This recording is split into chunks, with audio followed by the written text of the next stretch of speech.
Nizamabad Riyaz encounter ఘటనపై case నమోదైంది. Telangana HRC సుమోటోగా case నమోదు చేసింది. మీడియాలో వచ్చిన కథనాల ఆధారంగా కేసు నమోదైంది. కానిస్టేబుల్ ప్రమోద్ హత్య కేసులో అరెస్టైన రియాజ్ ఎన్కౌంటర్లో మృతి చెందాడు. నిజామాబాద్ ప్రభుత్వ ఆసుపత్రిలో చికిత్స పొందుతుండగా ఈ ఘటన చోటు చేసుకుంది. సర్వీస్ వెపన్ లాక్కొని పారిపోవడానికి ప్రయత్నించాడని పోలీసులు వివరణ ఇచ్చారు.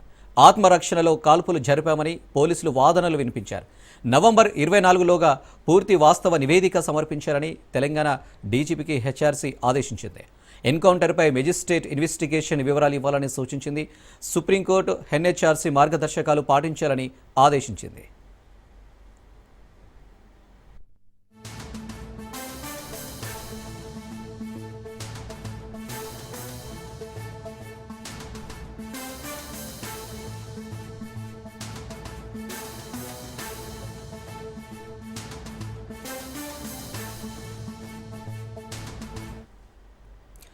నిజామాబాద్ రియాజ్ ఎన్కౌంటర్ ఘటనపై కేసు నమోదైంది.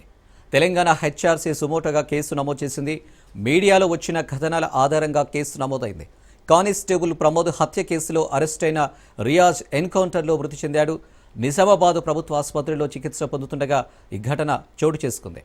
సర్వీస్ వెపన్ లాక్కొని పారిపోవడానికి ప్రయత్నించాడని పోలీసులు వివరణ ఇచ్చారు. ఆత్మరక్షణలో కాల్పులు జరిపామని పోలీసులు వాదనలు వినిపించారు.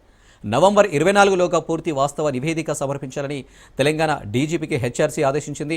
ఎన్కౌంటర్పై మెజిస్ట్రేట్ ఇన్వెస్టిగేషన్ వివరాలు ఇవ్వాలని సూచించింది. సుప్రీంకోర్టు ఎన్హెచ్ఆర్సీ మార్గదర్శకాలు పాటించాలని ఆదేశించింది.